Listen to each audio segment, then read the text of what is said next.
大家好，我是 James 王俊英。今天我要分享作为语言老师对学生的期望。以下的内容以英语为主。Let's get started. I was thinking about what I expect of my students, and I realized that, largely speaking, I only have one main expectation, and that is for my students to have personal ownership for their learning. In many ways, this expectation of my students taking personal ownership for their learning is similar to my expectation of myself as a student. In this case, I was a student of learning Mandarin. For me, I am personally committed to learning and studying Mandarin. So I study on my own. You can see I'm reading 神雕侠侣 on my own every night, actually, before bed. I regularly discipline myself in my life. And I mentioned this in other videos where I immerse my life in various ways, many of it quite natural, actually, so that I'm exposed to Mandarin every day, whether it's listening or speaking and reading and writing, a little bit of writing as well. And so I hope that in my expectation for my students to have personal ownership, that my own example can be an inspiration and encouragement to my students. And you can check out my vision of what it means to have personal ownership and to be personally immersed in my immersion learning method video that you can find in the description below. Another area in which I take personal ownership for my learning, and I expect that from my students, is to discover and commit to my own learning goals.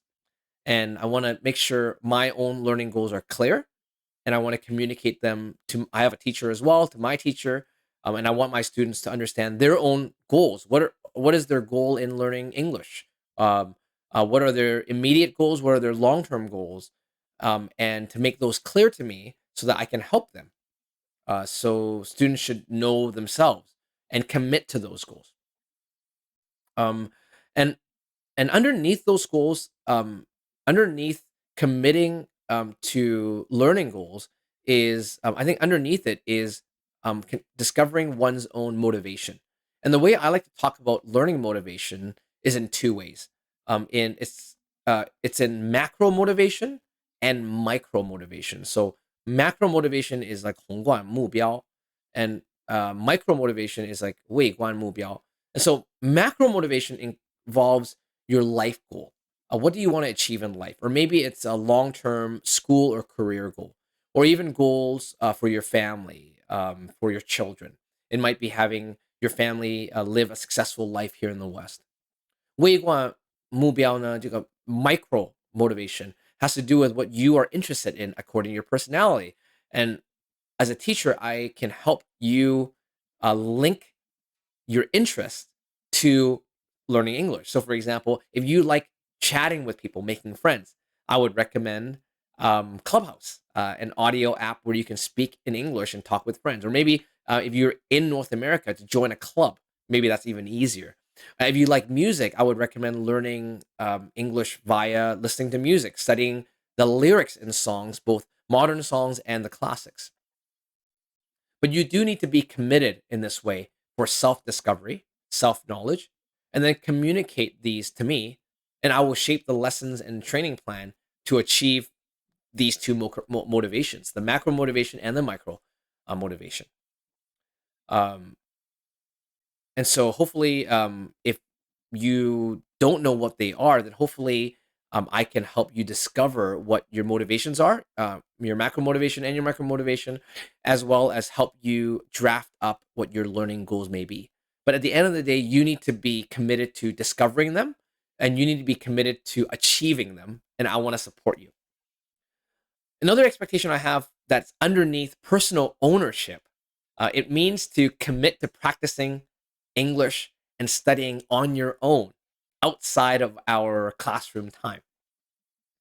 I'm not going to tell you how many hours each week you need to practice. You need to figure that out. I'm not going to tell you how much time you need to commit. You need to figure it out and then commit to it according to your schedule. Because this practice, this immersion language method is actually, you need to do so. It is actually essential to my approach to teaching language. because my method is not the typical historical one, which is more goals based. So, for example, many tutoring centers help students pass the TOEFL, getting a good grade in your English class, making it through the interview so you can get the job. So it's very goal based. And they have their usage because they do formalized training in grammar, or perhaps a set of vocabulary and content that's, let's say, 8 to 10 week business course. So you'll learn all about what you might say in a business setting, right? So it's quite focused. Those are good. It does work for that purpose, but I think that where it is lacking is it lacks long term retention of English knowledge, and it doesn't broaden to other aspects of speaking in English, like in casual settings, or in other, or that's specified to a specific company, for example, where they have their own culture.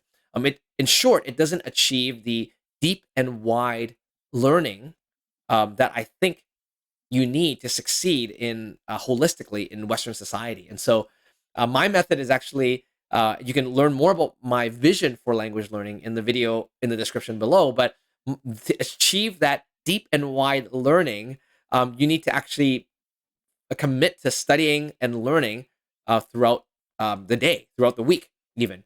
And I will coach you to help you to understand how to create something that makes sense. That's not just adding more hours. That can be weaved into your everyday, and it'll be a little bit. It'll be tiring, but it'll be more natural. It wouldn't. Hopefully, you can redeem the time, like driving and things like that.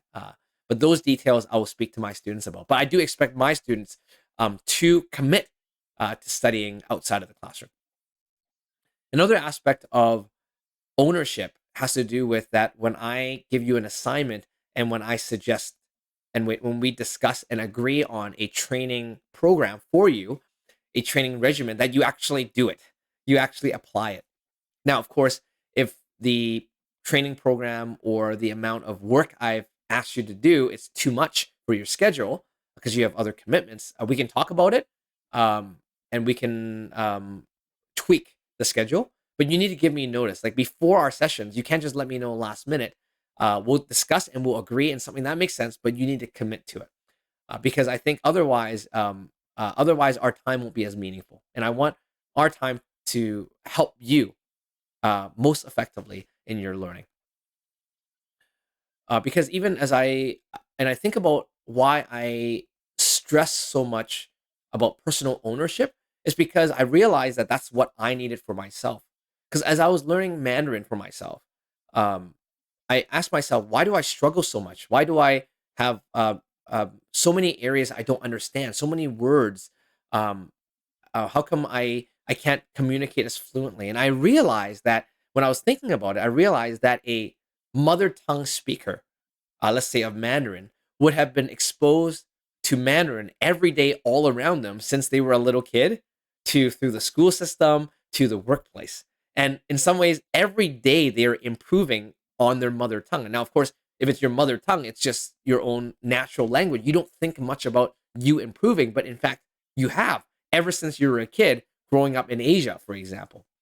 Same thing for reading. I was asking myself, how come when I'm reading these Chinese books I wanted to read, there's so many words I don't understand, and my reading speed is so slow.